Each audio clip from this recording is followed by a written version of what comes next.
Hi friends, ನಮಸ್ತೆ. ನಾವು ಇವಾಗ ರೆಡಿಯಾಗಿ ಮಾದಪ್ಪನ ದರ್ಶನಕ್ಕೆ ಹೋಗ್ತಾ ಇದ್ದೀವಿ. ನಾವು ಬಂದಾಗಲೇ ಆಲ್ಮೋಸ್ಟ್ ಸಾಯಂಕಾಲ 4-5 ಗಂಟೆ ಆಗಿಬಿಟ್ಟಿತ್ತು.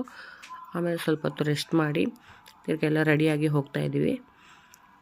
ನಾನು, ನನ್ನ ತಂಗಿ, ನಮ್ಮ ಯಜಮಾನ್ರು, ಮಕ್ಕಳು ಎಲ್ಲ ರೆಡಿಯಾಗಿ ಬಂದು ನನ್ನ ಮಕ್ಕಳು ಆಗಲೇ ತಿಂಡಿ ಬೇಕು ಅಂತ ಶುರು ಮಾಡಿದ್ರು. ಅವ್ರಿಗೆ ಸ್ವಲ್ಪ ತಿಂಡಿ ಕೊಡಿಸ್ಬಿಟ್ಟು ಬಂದ್ವಿ. ಅಷ್ಟೊತ್ತಿಗೆ ಆಗಲೇ ಚಿನ್ನತೇರು ಎಳೆದ್ಬಿಟ್ಟಿದ್ರು.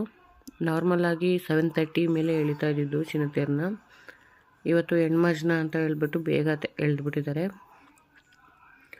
ಅದಾದಮೇಲೆ ನಾವು ಚಿನ್ನತೇರು ನೋಡಿಕೊಂಡು ಎಷ್ಟು ವೀಡಿಯೋ ಮಾಡೋಣ, ಫೋಟೋಸ್ ತೆಗೋಣ ಅಂತ ಆದರೆ ಅದು ಲೈಟ್ಸ್ಗೆ ಫೋಟೋಸ್ ದೇವ್ರು ಕಾಣಿಸ್ಲೇ ಇಲ್ಲ ವೀಡಿಯೋದಲ್ಲಿ. ಅದಾದಮೇಲೆ ನಾವು ದರ್ಶನಕ್ಕೆ ಹೊರಟ್ವಿ. ತುಂಬಾ ರಶ್ ಇತ್ತು, ತುಂಬ ಲೇಟ್ ಆಗೋಯಿತು ಹೊರಗಡೆ ಬರೋದು. ನಾವು ಯಾರೆಲ್ಲ ನನ್ನ ಚಾನಲ್ನ ಸಬ್ಸ್ಕ್ರೈಬ್ ಮಾಡದೆ ನೋಡ್ತೀರಾ, ಪ್ಲೀಸ್ ಸಬ್ಸ್ಕ್ರೈಬ್ ಮಾಡಿಕೊಡಿ. ಈ ವಿಡಿಯೋ ಇಷ್ಟ ಆಯಿತು ಅಂದರೆ ಲೈಕ್ ಮಾಡಿ. Thank you.